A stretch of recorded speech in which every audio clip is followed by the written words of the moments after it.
So we talked about the leash, the slip lead, at least the purpose of it. Just to really turn his energy back to you. I don't want a dog pulling themselves out, like choking themselves out. So to pair this strength is a collar. I use a collar to grab that attention. And I want it to be in line with his energy. I don't want something to be like, hey, Yogi. And he's like, what?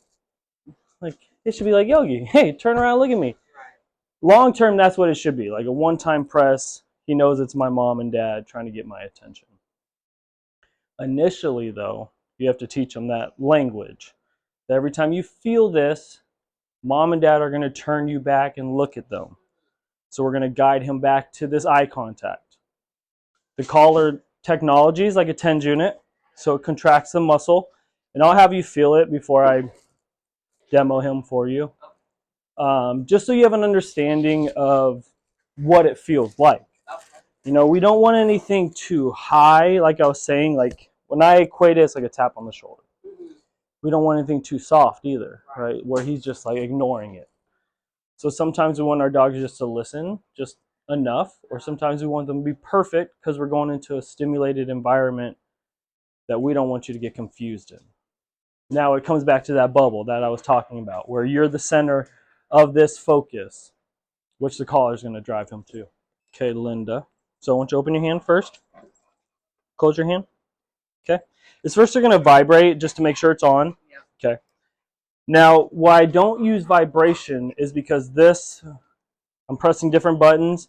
It just vibrates, right? It might vibrate a little bit more, but it doesn't change really the intensity. Right. Now, these numbers, which I'm going to subtly press, and just let me know when you feel them. Maybe a little bit now. Yeah. This soft. Yeah. Okay, I'm going to go up. Is that crystal clear? Yeah. Well, no, it's still soft? Yeah. Okay, then I'm going to go up another one. Yeah, I can feel it. You can feel it now. So you can see how it gradually goes up. I don't want anything spiking, right? If I ever see a dog react to it, that's just an indicator, oh, I got to go down. Right. I think I just went too high. I tapped you too high. I just want it to be something that we can determine when we transmit to him. But we're going to use it to tell him what to do. Right. That's the system, is like getting your attention so I can go on to further tasks. Now, the biggest task for him is to slow down. So how do we do that? Well, we put him on place. Now, this just gives him a definitive place, that's the command, to sit on, to ground him to. But we're going to prioritize this. We're going to make it like a tool where we can have you turn on it. We can get away from you and still have your focus. Like for him, his eyes are hard. I can see they're all over the place. But that's like the switch he has to understand is how to be a different dog. It's like you have a different, you can't be dog you were at home. Now we have people over at the house. Are you still going to be this dog where it's like, sorry, he's just a playful dog. Like, I know he's big and powerful. Or can he just be this other dog where he sits and he observes and he's like holding that energy in? Some dogs get super excited, which is awesome. Like some dogs react in a bad manner. Some dogs get scared. But how do we resist that temptation to react in any way? We just confine it to this. You don't run, you don't project, you don't jump, you don't get excited. You just sit and you relax until that energy's nice and calm, and then we release it. And then you can come and join the party. Okay, so I'm going to do the collar now. I'm going to show you what I do. What I like to start with is getting his clear focus. So energy commitment. Hi, big boy. Hi, big boy. Hi, big. Come here. Come here. Come here. Come here, silly boy. He's very stubborn. That's all right. Yeah. I hear that quite a bit. I hear that word all the time. But it's like how to tap into that. Oh, it can make you work for me, follow me. Like, don't get caught into your ways. Come here, big boy. Come here. Yeah, boy.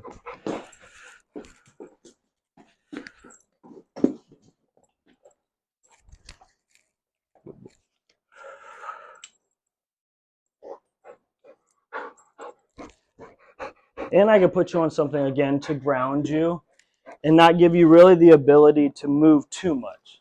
Like we'll formalize that, but at least I put you on something where it's like, hey, just stay here for a second.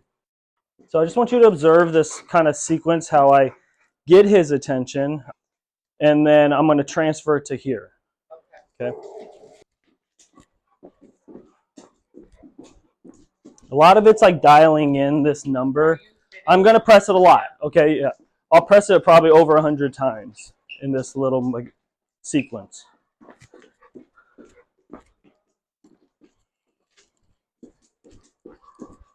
Good boy. Yeah, good boy. So my reward is love and affection. You know, just enough of a reward for you looking at me, like something you should do, and it creates you as the value. So, but I want to create straight lines. So like, it's good. Like he sat and he looked at me for a second, but you're looking away from me. At least your body is. So I'm going to reset. And I'm going to start at square one. It has to be perfect. I know dogs are barking now. Good. That's like what's expected. Like you have to work through these things during distractions. Right, yeah, boy. So work for mom, work for dad. Prioritize mom and dad. Because those things don't matter. Like dogs, people, we don't matter, but mom and dad give you everything, right? It's like they have to matter. Right, come here. And I don't want things to be on his terms, right? When he shuts down or he's like, oh, like play like goofball. It's like, well, that's not the expectation right now. Like, it's really to follow me. Don't look at that dog that's barking. Right, good boy, good boy. And what I do through repetition, what you would do is clear up this picture of every time is turning and looking at mom, dad, maybe getting to the next task, which is something like this. But the expectation is still the same. Right, good boy. Good boy. Which is to sit, look at me, and then reward your energy. And then it gets easier. Right now he just got up there.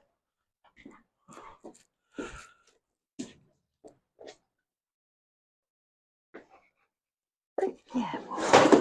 Do you just kind of pull him back on him? Well, to assist. So like this is a tool, right? The slip lead. I'm pairing all this tension with the collar. I'm going tap, tap, tap, tap, give into it. So I don't need this component to having him sit. That should be an expectation. Every time you get on place, you sit. Every time mom and dad stop, you sit. It's like default, sit. So they just know, oh, it grounds them to something. Because when they're standing, unless they know a formal stand and not move, it's like, I need you just to wait. So when I'm ready to move, you can move. But it's like, what he needs is like that mental release, right? Like he's a working boy. Like this is a stud when it comes to boxers. Like he's driven, he's powerful. You just need to know how to be that leader for that athlete, like how to be that coach for the athlete, I say. And make him do some things that he necessarily doesn't want to do, but he has to do. So I say it's the three things: come, place, or sit. You have to do that in any environment. Come, straight, right? Come to me. Also, heel, come with me. We're just going to formalize that position, that you just follow mom and dad's left leg pace, and then putting them on something, so place. Sit is sit with eye contact. I mean, I think a necessary thing about life in general is just stress and it's how you handle stress, right? So we get to put stress on him instead of intentional stress. Like a random dog popped in, now you're like elevated, stressed out, don't know how to handle him. It's like, oh, we can put the stress on you and coach you through it. That's what we gradually do, right? It's like we put them through more tasks. Dogs being present. That's stressful for dogs.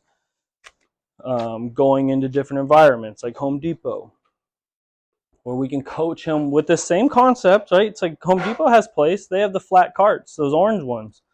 I put you on there. Now this one moves. Oh, shoot. That's stressful for dogs, but they still need to like relax. And it's your ability as his leader to manage that energy for him. Like, how fast can you get him down to this? So he was freaking out because the cot's moving. I get it. It's sliding in here. Okay, so let me slow things down. Come to me. Put you on this. You're on here. It's safe. But I was pressing the button through that whole sequence, and he's getting frustrated because he doesn't know what to do. He doesn't understand it yet. And I was up a little bit high at points. So one time I was high, and you saw him react. It's like I just went down from there. I'm like, okay, my bad. But you need to calm down. Like, don't freak out.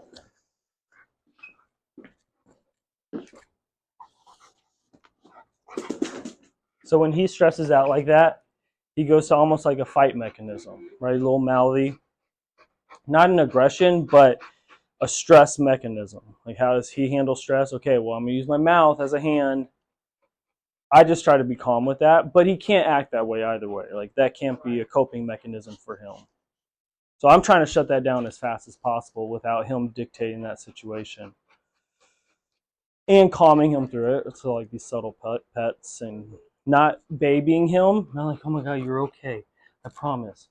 Mom, Dad, whoever does it. But more like, you're fine. Yeah. I know that was hard. This thing moved again. Yeah. But you see this energy that he's giving me, like he's locked in, because now I lost it. And he gets back to his thoughts. Like, oh God, what am I doing here? Like, so just look at me, bud. Like, if you look at me, everything's safe. I pressed it over 200 times. But not right now, right? Like, he's doing what I want him to do. I'm not doing anything with the collar. I'm not assisting him. But when he decided to move, I reminded him, hey, sit your butt down. Like, without my manual help, right? There's like, now we have this Bluetooth transmission where he's on the right frequency with me, and I can help remind him, oh yeah, I'm supposed to sit. Now, would he have done that at the beginning? Probably not, because he wouldn't have understood what that was. But I kept clearing up for him and rewarding him. It's like, hey, get to this last component, which is sit and look at me, and there's a big reward at the end.